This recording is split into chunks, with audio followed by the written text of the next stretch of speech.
Hi, everyone. Thank y'all for coming to the second installation of the Future of Food series, Edible Insects. This event is co-sponsored by Wicked Problems Wolfpack Solutions and the Department of Food, Bioprocessing, and Nutrition Sciences. If you missed our first event, Meet 2.0, we live streamed that event as well as this one, and you can find that on the library's website by searching our events. So I'm here to introduce our speakers for today. We have Dr. Keith Harrison, Professor and Director of Undergraduate Programs in Food Science at the Food, Bioprocessing, and Nutrition Sciences Department, where he teaches undergraduate and graduate courses in food chemistry, food analysis, and food toxicology. His research has included studies of insect diets and the use of insects as high-protein food ingredients. And we also have Emilize Momplaisir. She's currently a food science master's student in the Harris Lab at the Food, Bioprocessing, and Nutrition Sciences Department. Her background is in culinary arts, and she's started her bugs for food journey cooking, superworm stir fry for a food science intro course. So, welcome our speakers.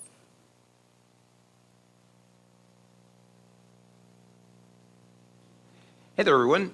Thank you so much for being here, and welcome to a discussion of edible insects. And so first, I just wanted to acknowledge the others in the room that are helping out. So Kai, also a master's student in my lab, and then we'll have an undergraduate from my lab as well. So anyway, could not do this without the great team effort. So I really appreciate all that they're doing. So today we're here to talk about why not to be afraid of insects as food.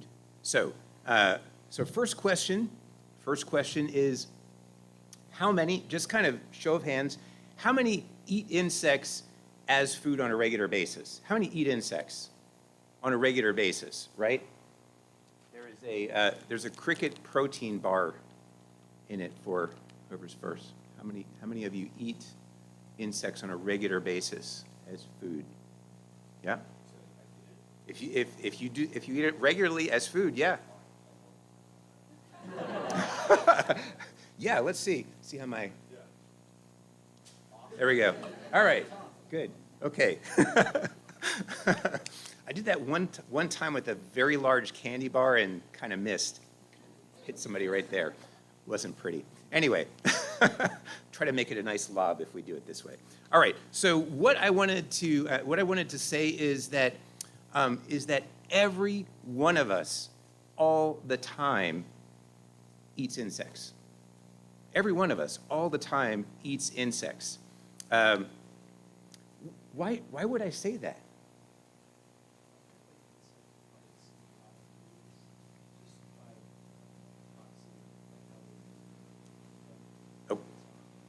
Okay, so insects are a part of our diet because really they are a part of most any plant food that we consume.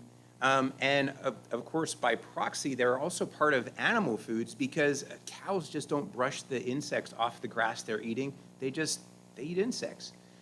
So we're getting insects in a number of ways. If you're really, really excited about finding out just how much in the way of insects you're just eating on a regular basis, then Google defect action levels. Defect action levels are the FDA's limits for how much in the way of insect pieces and parts that you will find in everyday foods. So you can look up peanut butter, you can look up lettuce, you can look up chocolate, you can look up all these wonderful foods and find out just how much is just totally normal. And I think if I remember off the top of my head, 64 bug pieces and parts per tablespoon of peanut butter is just fine.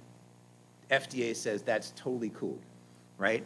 More than that, you can't sell it, right? So that these are limits, right? But up to that part, it's cool. We had a really, really great field trip, and we've actually done this more than once. They've been so generous to us. The NCDA, North Carolina Department of Agriculture, has let us come visit a lab where someone working full-time is counting. Guess what they're counting? Ah, okay. Insect parts. Here we go. See how my loud is. All right. You did it. Nice. All right. His full-time job is to count insect pieces and parts. He is a NC State alumnus. He graduated with a degree in entomology. And the cool thing about visiting his lab is that when we go over there, he separates the insect parts, usually out from grain or flower samples. So state fair is coming up. If y'all have hush puppies at the state fair, they're in there. The cool thing that he does is he actually can tell us exactly what insects they are just by a piece. Like, oh, that's an antenna off of this ant, and oh, like, yeah, that's like a cockroach eyeball, and like he just can tell by the pieces what this is. So he literally counts. There's no automated way to do it. Separates this out from flour, counts the insects, and that's part of this defect action level. That's how you get the number, like how many insect parts in like a tablespoon of peanut butter. That's how you know, is that process. Insects and the consumption of insects is very personal for me. I was first introduced to doing this on purpose, although like yourselves, I've really been doing it my whole life without knowing it. First introduced to doing this on purpose on my honeymoon in southern Mexico, Oaxaca, Mexico. So my wife is from Mexico City, and not so much there in the city, although you can still find this in some of the markets, but certainly in Oaxaca, this is what you'll see in the markets. So there are mounds, and these reddish things that you can kind of see, those are all grasshoppers sorted by size. And so you can buy really large ones and really small ones, and they're all just beautifully sorted, and they have this wonderful, wonderful red color. And that color comes from an amazing spice called achiote. And that's the same stuff that makes American cheddar cheese orange, right? So if you've had American cheddar cheese doesn't have to be orange, by the way. For some crazy reason, we just decided we had to do that. But that's why it's orange, is that same exact material. When it's very concentrated, it's a beautiful deep red. And so that's what makes these grasshoppers that beautiful red color. And I said, when I was there, just starting to learn Spanish. So thankfully after 20 years, I'm a little bit better at it than I was then. But trying to learn Spanish, and I was asking, well, where do you get all these grasshoppers? Because the market was full of them. They said, oh, well, when we grow grain, we take nets out across the fields, and we collect the grasshoppers that are eating the grain. So it's like a win-win. They're getting grasshoppers off of the grain that would otherwise be eaten by grasshoppers. So then they get to harvest the grain and the grasshoppers. And so that started my interest in insects as food. And these are grasshoppers, but there are many other insects as food. I was just mentioning, someone asked me what my favorite insect was. I do have one. Does anybody have a favorite edible insect? No? Okay. All right. Mealworms are pretty cool. Okay, all right, well, this is cricket. You get a chance to try some cricket. So mealworms are good. Mealworms, like chapulines, taste essentially like whatever you put on them. It's kind of like tofu. It tastes, it adapts to whatever you put on them. What's really delicious, if you ever get a chance to visit southern Mexico, are called escamoles. That's ants. And the cool thing about those is that the stuff that if they stung you would hurt, which is formic acid, is delicious. It tastes like lemon. So they roast these ants with garlic and with chili peppers and salt. So it's like salt and garlic and lemon. Amazing. Yeah, absolutely amazing. Anyway, of course, I think by now you can see this is a regular, normal occurrence in southern Mexico, but around the world, 2 billion people rely on insects as a source of food, as a source of high quality protein. So this is not a strange thing. This is a normal, everyday thing for many people around the world. And this rather blurry illustration is showing a few things. Let me see if I can describe some of the things that it's supposed to be showing you. So one of the things is just how many edible insect species there are. So Mexico has a very large number of edible species.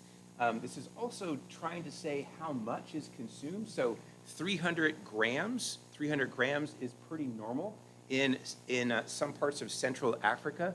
How much is that in ounces? 300 grams. Less than half of. Okay, there we go. So less than half of a pound. All right. So let's see. All right, fudge brownie. Trying to cut. Oh, here we go. Let me see. All right. All right. Here we go. Oh man. Okay. All right. So almost around a half a pound or so in some cases is consumed. So this is a normal food consumption pattern. There are some places around the world where the consumption of insects is so high that they are imported from one country to another. So insects, for example, are imported from Cambodia into Thailand because of the really high consumption of those insects. So it's a popular food. And any guesses as to what the most popular type of insect might be? Like of all the insects you could eat, I've already told you ants are my favorite. Of all the insects you could eat, what's the most popular, most frequently consumed, do you think? What's that? Crickets, okay. Crickets. I'm just hearing crickets. Grasshoppers, okay. Definitely southern Mexico. Okay, all right. So we're there we go. So beetles are, let me see, David, if I can get this over to you. All right, here we go. Just have to have an element of danger with every presentation. Just makes it like so much more interesting. So beetles are the most widely consumed, and their larvae are the most widely consumed of the insects that are consumed around the world as food. So we consume quite a variety. Sometimes the adults, so very often the beetles are consumed, but very often the larvae as well. And of course, mealworms, superworms, what I've seen buffalo worms, all these are larvae of beetles, right? So just various forms. And so we eat quite a number of those. So, all right, so they're eaten around the world, kind of interesting. The question that's on everyone's mind, including these guys, is how does it compare quality-wise, right? So if you compare the nutritional quality of various food sources, animal food sources, how do insects compare? How do they compare, would you say? Okay, so more than normal food? What do you think? Good?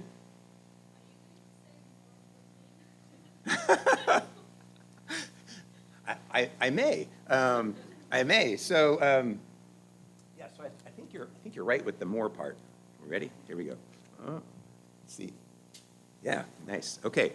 So they compare really well. So if you look at the use of insects as a food source, they're being used for a variety of sources. As food scientists, we don't just think about human food; we think about pet food. So pet food is one very common use of insects, and so that's being investigated. Crickets, which you may see more of a little bit later. Crickets are also something that's being investigated, And this is the use of cricket flour. So those bars are using this type of cricket flour. And there are now many farms around the US and around the world that are farming crickets to make cricket powder and mealworms and things of this nature. So, so for all of those of you who go to Carmichael and then like pound a bunch of whey protein after you get finished with a couple of sets at the gym, you know who you are. I've seen the powder all over the place in the locker room. So for all of those of you who do that, you'll be happy to know that in a double-blind randomized trial, like a legitimate human trial, it was seen that insect protein was just about the same as milk protein. So maybe, maybe someday we'll see you chugging your cricket protein, right, after a few sets of squats, right? So it looks like that nutritionally, especially on the protein side, insects are a viable source of nutrition. So the other thing that we're considering, and actually we've just finished the hiring process and are just anxiously waiting the arrival of a sustainability faculty member in our department. So sustainability is huge, and in the food industry, we're really interested in sustainability. So I want to talk about just three aspects that I think insects really shine in terms of sustainability and food systems. So the first is water use, and so this is an example comparing crickets and grasshoppers to larger animals, and this is just representative of, excuse me, I got mixed up. This is feed. So how much food is necessary in order to produce a certain amount of protein? So the efficiency at which protein is made. So relatively speaking, crickets need about 1/12 the amount of protein of food to make the same amount of protein. So they're really efficient at using food. So you don't need as much food as you do with larger animals to create the same amount of protein. So that's feed efficiency. So how well they grow on a given amount of food. So that's really helpful from that perspective. Water is another sustainability issue that we're very concerned about, and so it takes very little water to make a gram of protein out of crickets. So they don't need a lot of water. Typically, when we're farming them, we will use just moist vegetables. So that's where they get their water, or maybe some sponges. You don't need a lot of water. Like you don't need a dish of water there. They're quite efficient. Larger animals need more and more water. So very efficient in terms of the feed, how they return protein for feed. Very efficient with how they return water for protein. So that's really helpful.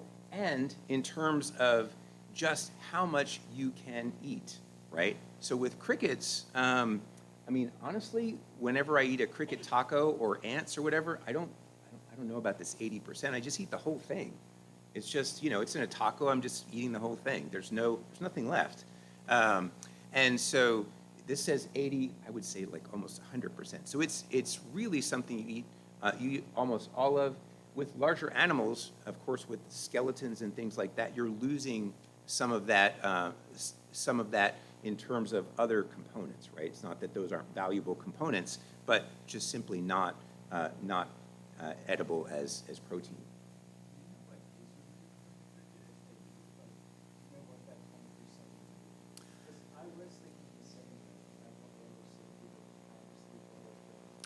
Yeah, the only thing I can think of is that the legs tend to fall off. I mean, and I think that would be sort of something you might lose if you were processing in large quantities. I don't know. I eat the whole thing. It doesn't really matter what it is. Mealworms, crickets, whatever it is, I eat the whole thing. So, other questions? Yeah.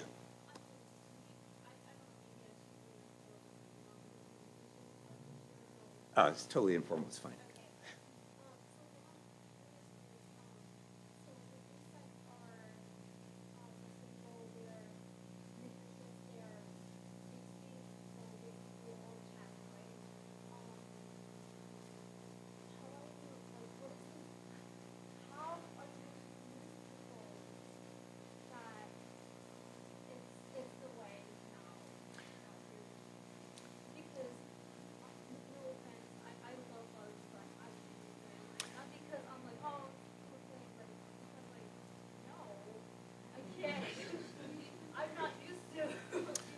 Well, no, you've pinpointed, this is the number one issue, is marketing issue, right? Is saying, we can say all we want, that they're sustainable, they don't use a lot of water, they make, high quality protein, and, they work the same as milk in terms of muscle building. But the issue is just that acceptance. And I think that what we're going to see is there's going to be a much higher level of acceptance of these insects as an ingredient, like a powder, than there is as like something with antenna staring at you. So we do a demo. So apologies for those of you who may take the Intro to Food Science course, because you may see this demo. Anyway, if you do, keep it on the down low. That we do a demo where we will initially like serve whole insects, right? So you can just see the whole thing with antenna and all that stuff. And then we do some cultures have looked to large animals as food sources, and others look to small animals, and many cultures have used this for thousands of years. So when I say, when I refer to crickets and I call them chapulines, that's not a Spanish word. That's an Aztec word. And before that, they were consumed by those who preceded the Aztecs. So this is not something that was a new thing. It's really an ancient food. So when the Spanish arrived, there was already widespread insect consumption. That was just a normal thing, and that's true of many cultures around the world. So yeah. Escamoles either. So yeah, so there are a lot of these things you can kind of hear that origin that goes way, way back. So we do actually do research on insects here at NC State, and I know that there are other labs doing this. So certainly we appreciate the work that they're doing. I just wanted to mention a few things that have been done in our department. That huge name, Food Bioprocessing Nutrition Sciences, which is why we usually call it FBNS. One is looking at mealworms as a high protein source in noodles. So one of our students came from Indonesia and was looking to create noodles, which are extremely popular where she's from in the Banda Aceh region, and she wanted to explore the use of different protein sources. And so one of those protein sources that was examined was mealworms, and just trying to understand how do you add protein to noodles so you can get a complete food source just by eating noodles. And so that was one of the things that was examined. So not only do you get protein that's very high quality, but you get B12, which is something that's difficult to get purely with vegetable sources. So we are also looking at the idea of looking at insect diets. So much like us, insects are what they eat. There is a species of insect in Mexico that feeds on avocados and tastes like. Yeah, exactly. Yeah, so literally, they taste like avocados. So insects will tend to take on those flavors of things that they're consuming. We were also trying to understand how we could get a really good diet. For our part, we were interested in the nutritional aspects, protein quality, those kind of things. That's more of a food sciencey thing. We were working with an entomology student, and her thing was fitness. Insect fitness, if you can believe that's a thing. The reason they wanted fit insects is because what they're doing is farming large amounts of insect pests, those that we really don't want around, and what they do is they grow up large numbers, and then they sterilize them and release them into the environment. And the reason they do that is to prevent the breeding able to farming, and they have a lot of really interesting properties. So one is that they're not only high protein, but they're high fiber. So those shells, the chitin outside of insects, that is a type of insect fiber. So plants aren't the only thing that make fiber. So that shell, that crunch, is a fiber. And so that's a really interesting component. They also due to the diets that they consume, they're high in antioxidants. So they also have antioxidant properties, and we think that it may be the fiber component, that chitin that they possess. They may be able to actually improve the gut microbiome because they can be a source of fiber. And this is just one example of a particular antioxidant analysis. So we could talk about a number of different things, but you can see different types of not just insects, but over here there's scorpions, tarantula, things like that. So there are a lot of edible things that we're kind of looking at, and so crickets and grasshoppers relative to orange juice over here have quite high antioxidant properties for that particular type of test that is being run. So my question for you all, unless you all have any other questions. Any other questions? Yes.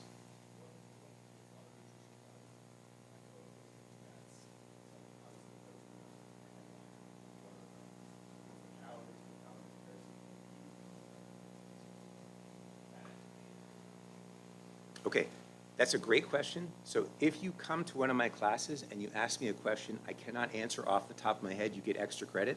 So that would have gotten extra credit. The reason I can't answer that question completely is because it depends on what you're eating. If you're eating a larva, they tend to be fattier, and so you're going to have a higher percentage of fats. If you eat an adult insect, you're more likely to get more protein and a little bit less fat. So it really depends on the type of insect you're consuming and the stage at which you're consuming it.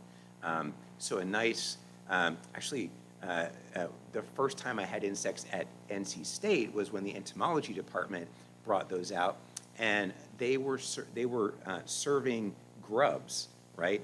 And they fried them like French fries, and they tasted like French fries. It was really kind of amazing. So those are fatty. So yeah, so those are quite interesting.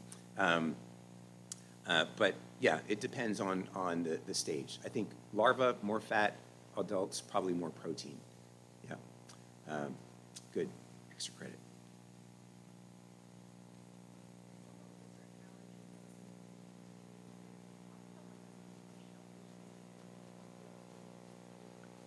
Okay, all right, that's a great point. So yes, and this gets to the next part of what we're going to do. Emilize, if you don't mind coming up, and we can describe how you prepared these, and while you're doing that, we'll say yes. If you have a shellfish allergy, then there is some cross-reactivity between insects and shellfish. And I'll say that, and at the same time say, what did we say at the beginning? We're consuming these every day. So there is a possibility of cross-reaction. So if you do have a shellfish allergy, I would encourage you not to consume large amounts of insects on purpose if you have a shellfish allergy. If you do not, then insects are quite a good food to consume. So Emilize is a chef. I am not. So Emilize, would you like to talk about how you did the magic behind what we're about to experience? And I also read a paper specifically about crickets. They have cross-reactivity with crustaceans as well as dust mites. So if you're also allergic to those, maybe don't sit around and eat a whole ton. There we go. Okay, so I prepared for you guys some cricket tacos. We marinated them in achiote. Achiote. Yeah. Sorry. Which is like Dr. Harris mentioned, was annatto, but the paste also was seasoned, and we thinned it with a little bit of vinegar as well as some oil to really coat the insects. It's not that bad, okay? Come on. Like, it smelled great. It smelled good enough that the pilot plant, I got some gawkers, some people who were like, hey, what's going on? Don't knock it till you try it. I promise they're not that scary. I've also cooked worms. Those aren't as scary either. Also, this is how you assert your dominance. You are bigger than them. Okay? Like, so we're gonna have some crickets. They've already been roasted, kind of for a kill step. Then we're going to reheat them. We also have some fresh tortillas that are very good. You'll have those, as well as options for onions and cilantro and a little bit of hot sauce. Thank you. Thank you very much. All right, so. All right. So with that said, and again, just want to emphasize the crossover with shellfish. We are just outside, so kind of on the other side of the window of the ice cream place. We're just outside, and we'll get everything queued up. So come and try some cricket tacos prepared like those chapulines in the market in Mexico. So come try them and see what you think.